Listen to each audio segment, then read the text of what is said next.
Hello yogis, it's Jasmine here, welcome.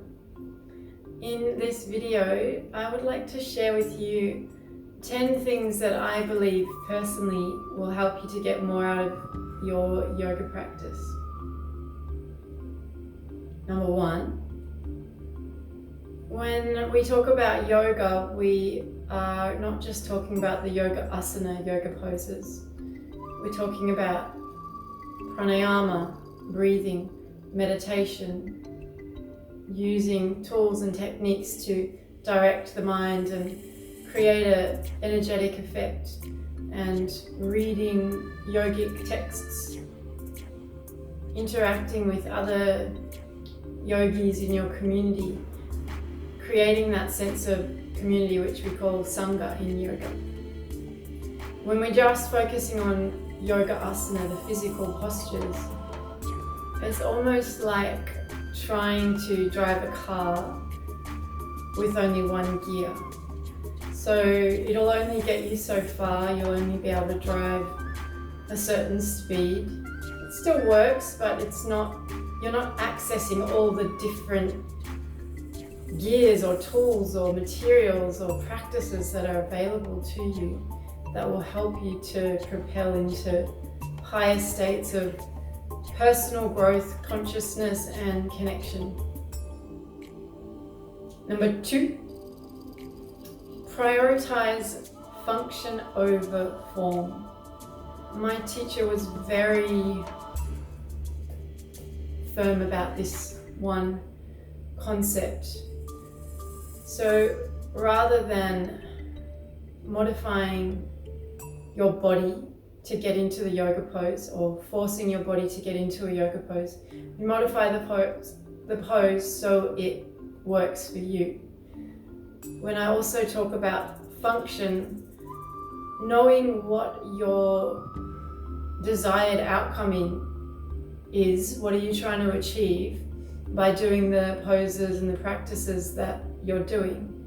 So we're not just jumping into any yoga pose because it feels good and it's a nice stretch. Like, we really need to know why we're doing what we're doing, because a lot of the poses and breathing techniques have really specific effects, and we don't just take those lightly.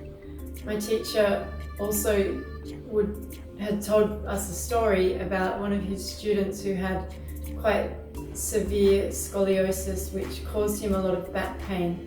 And so he would show up to his yoga classes really skewed and bent over.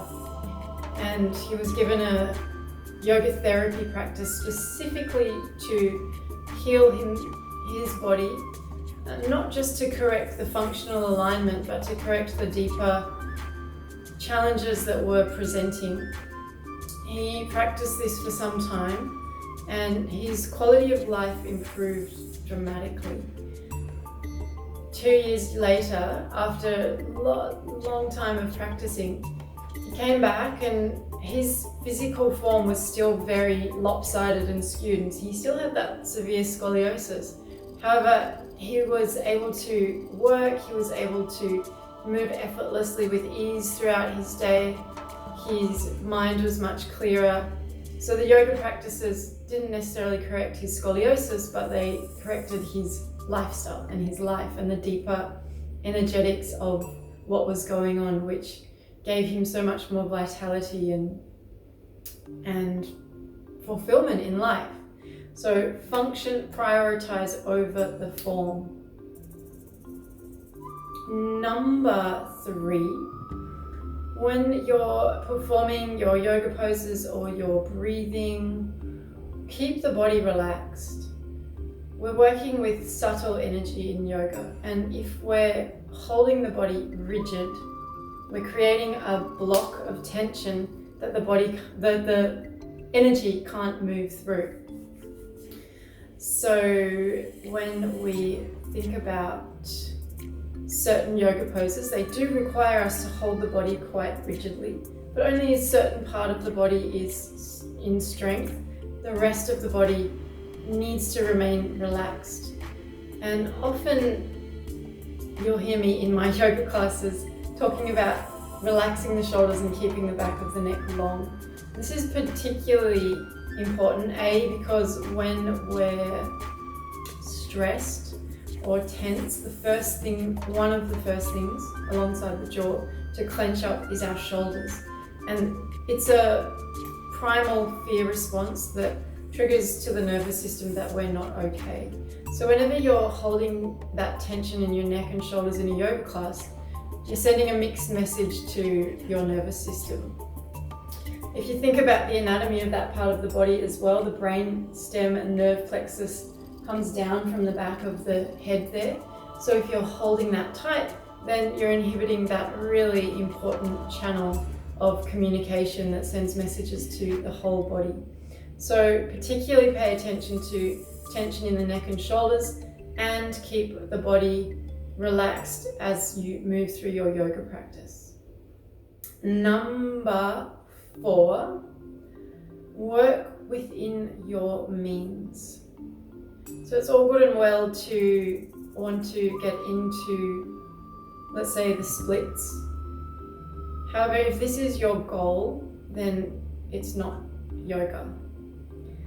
So you might do all these poses that loosen up the hips, the groins, the hamstrings, that'll allow you to get into the splits, but what's the effect that you're trying to create? It's forcing the body to do something that it's against the nature of the body.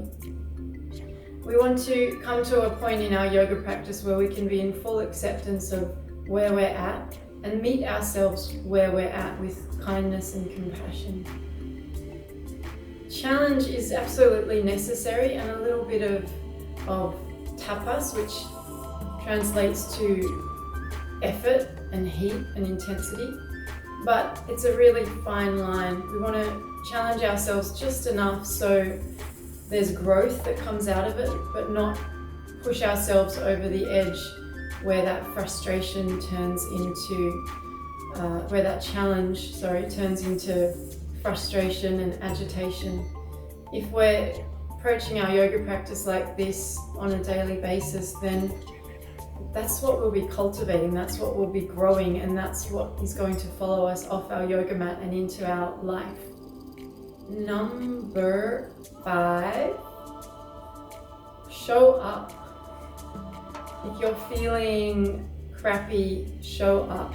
If you're feeling lethargic, show up. Do your practice regularly. A yoga practice or a yogic lifestyle takes quite a lot of focus and dedication. Often I'll have students come asking for me to put together a yoga therapy practice for them, and it's almost like they're expecting the 3 sessions that we do together to cure them and fix them overnight. We've become a real culture that wants these fast fix band-aid solutions or a pill to be able to remedy our ailments or fix our lives, but that doesn't exist, okay? So there is no band-aid solution. Regular practice, consistent effort will produce results, growth, transformation, and change in your life. Number 6. There will be certain poses or practices that you don't like, that you either have an aversion to, that you find challenging so you avoid, that there's some underlying element of fear involved, or it's just too hard. My invitation when this stuff arises in a yoga practice or a yoga class or your personal practice is to meet whatever that is with compassion. There's something underlying it that's creating an obstacle on your path to move forward to higher places. The first few years that I started doing yoga a long time ago, I used to loathe back bends. And every time it came to that part of the class, I would always kind of cringe and tighten up and be like, oh, back bends, let's just get this over and done with so I can get to the relaxing, comfortable part. We've become very accustomed to comfort, and it's good to put ourselves in situations where we do feel discomfort. We have tools in our yoga practice, breathing and awareness, that help us to move through those challenging moments with steadiness and ease.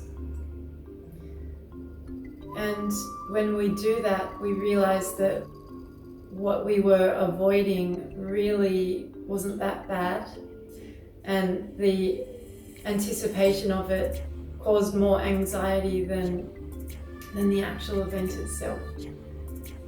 So meet your challenges, only growth can come from that. Number 7, preparation is key before poses and after certain poses.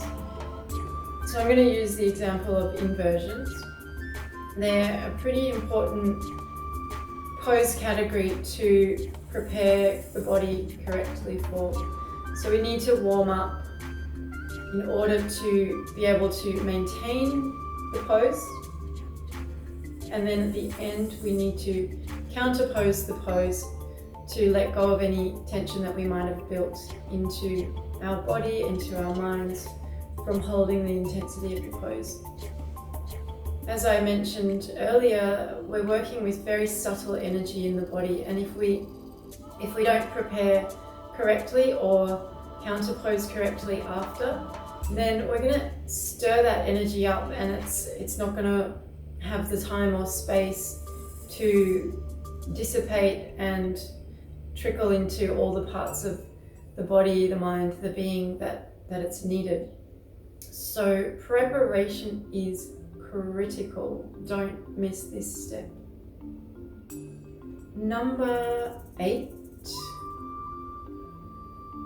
prioritize your breath. Prioritize your breath, prioritize your breath. If you've only got a short amount of time, 10 minutes, let's say, to do your yoga practice, spending 10 minutes doing focused pranayama, focused breathing, is going to be far more efficient than doing 10 minutes of movement. And as for breath, during our actual practice, if your breath starts to get shaky, compromised, if you're catching the next breath, if you're halfway through a movement, you have to breathe in and start again, then stop. Prioritize your breath. Breath is what guides the movement. Breath is what holds the practice together. Breath is this golden thread that brings everything into light. So breath is really the essence of our yoga practice. Don't skip this crucial part. Number 9, have an open mind. If you've been practicing a particular style of yoga for a very long time, and then all of a sudden you're introduced to a more traditional lineage-based style, have an open mind. That is critical. Often we can get stuck in this mind of mastery, and once we think we've learned everything, then the mind kind of closes off, and then there's no room for anything new to come in. I've been practicing yoga probably for about 15 years, and I will forever be a student. There's such a huge scope of what you can learn in yoga that there are no limits. So the more open the mind is, the more you'll take in, the more you'll learn, the more you'll grow, the more able you will be to discern what's right, what's not working, what works for you, and your practice will be so much more richer for it. And finally, number 10, yoga practice is an all-encompassing way of life that honors that all life is sacred, and we are just as much a part of nature as nature is a part of us. So when we learn to realize that yoga is not just something we do on our yoga mat, yoga is something that we live, And the practices that we do on our yoga mat are really just there to help us live a more fulfilled, holistic, open-hearted life. Then we honor and value every little facet of your practice, this ageless tradition that is such an incredible way to transform. Namaste. Thank you so much for listening. I'd love to hear your feedback and other ways how you feel like you can utilize yoga to help you in your life, or how you can enhance your yoga practice. Thanks for watching. Namaste.